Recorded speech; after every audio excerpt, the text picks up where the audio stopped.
Thanks very much for staying with us. Time now for Eye on Africa with me, Georgia Calvin-Smith. Tonight, we are journalists, not terrorists. There are media protests in Tunisia against anti-terror laws used to jail a broadcaster earlier this week. Critics say it's another indication of the rolling back of freedoms in the country. Also, gay rights activists in Namibia say that a Supreme Court ruling is a step in the right direction. Judges find that same-sex marriages conducted abroad must be recognised. And in Morocco, fans of sand hockey are trying to raise awareness of a game that has a long history called Mukacha. It's part of the country's ancestral heritage, but supporters are worrying that it's at risk of disappearing. But first, there were rallies against repressive anti-terror laws in Tunisia on Thursday. The Journalists' Union called to the demonstrations after a jail term was handed down to a radio broadcaster earlier this week after he appealed an earlier sentence.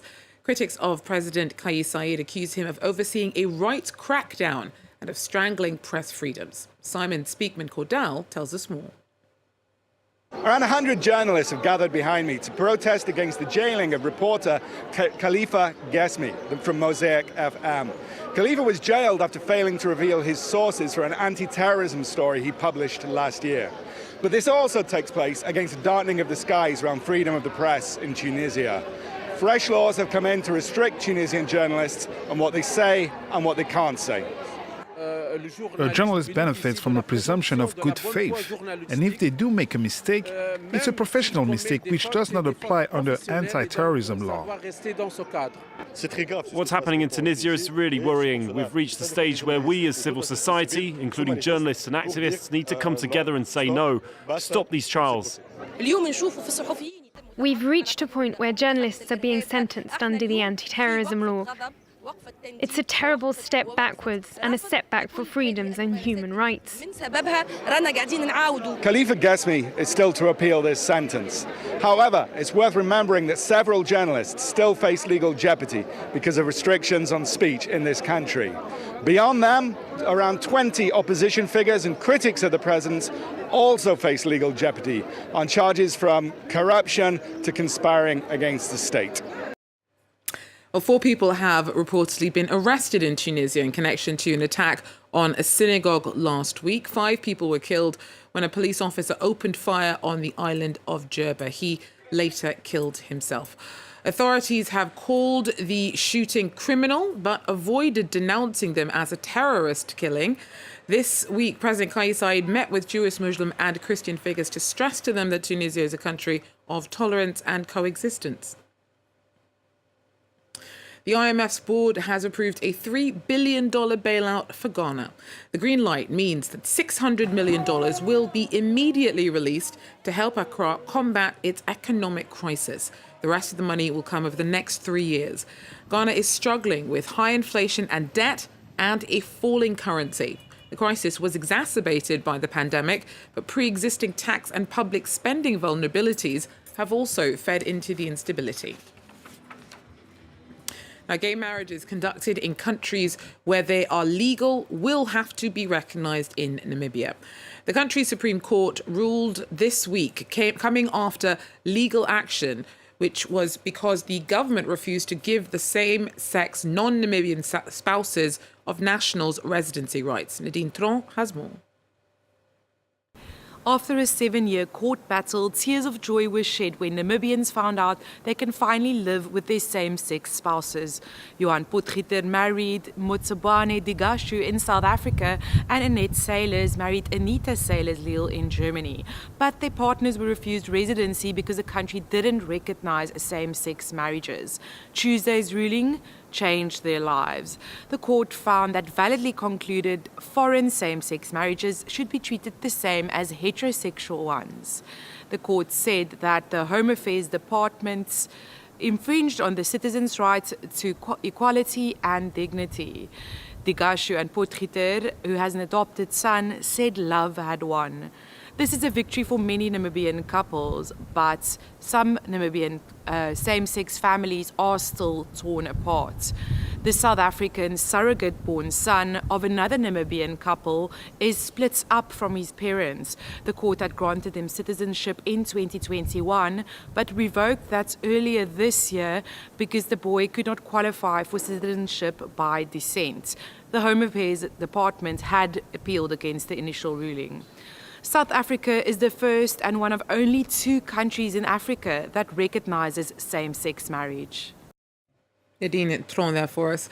Now, in Niger, a civilian group has brokered a peace deal between warring communities in Tillabéri. The region has been plagued by violent clashes, which have fueled the rise of religious extremism. Our correspondents tell us more.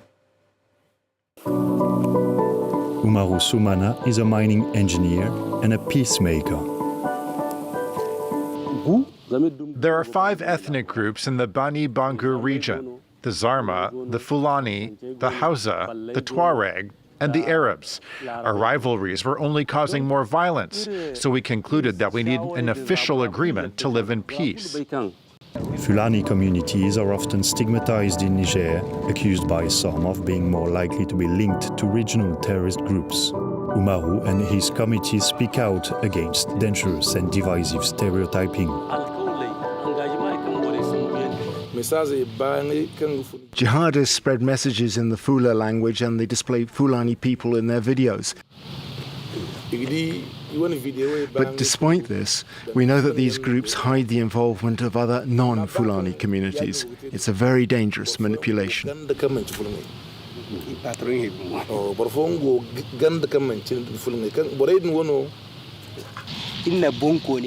So we gathered village chiefs, some Fulani people, and respected elders. And at that moment, people realized that our violent rivalry was only helping the terrorists. The committee says that interethnic conflict is the main driving force behind terrorist attacks in the region. Umaru stresses that education plays an important role in preventing violence. This is a very good initiative, and in less than 3 months we have seen fewer attacks than before. This is life-saving, because civilians feel involved in fighting this threat. The Peace and Development Committee is made up of civilian volunteers, and its work's been recognized by Niger's government. In light of this initial success, Umaru Soumana and the committee members are reaching out to new funding partners.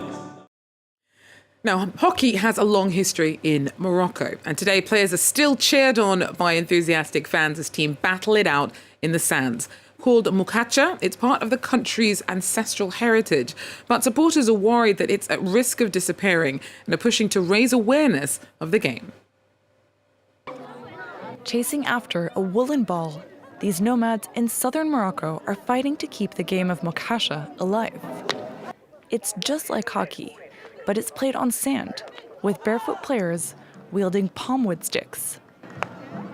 It's part of our ancestral heritage that has been passed down from father to son. We've been playing it for years. Our ancestors played this game in their spare time, when they traveled in caravans and stopped to rest. They made the ball from camel wool and the sticks from palm wood, whatever they had on hand.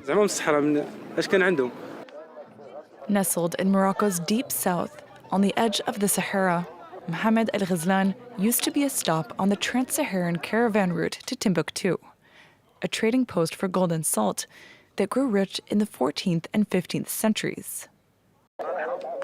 Today, this oasis town in southern Morocco is still inhabited by nomadic people, but increasingly, Mukacha is losing its popularity.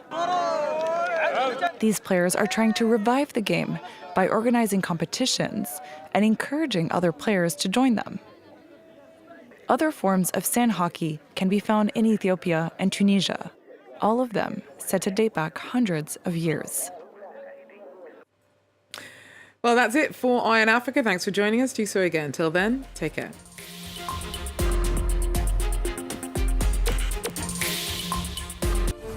"35 years ago, anti-apartheid activist Dulcie September the representative of Nelson Mandela's African National Congress in France, was murdered in central Paris. C'était vraiment une personne complètement dévouée à la cause. Moi, je l'avais surnommée l'incorruptible. Whose toes was she stepping on? Why was the investigation unsuccessful? We do know from what we understand is that French officials were involved in cleaning up her papers subsequent to her murder. Who killed the political activist? Was it a state-sponsored crime? A report by Revisited on France 24 and France24.com.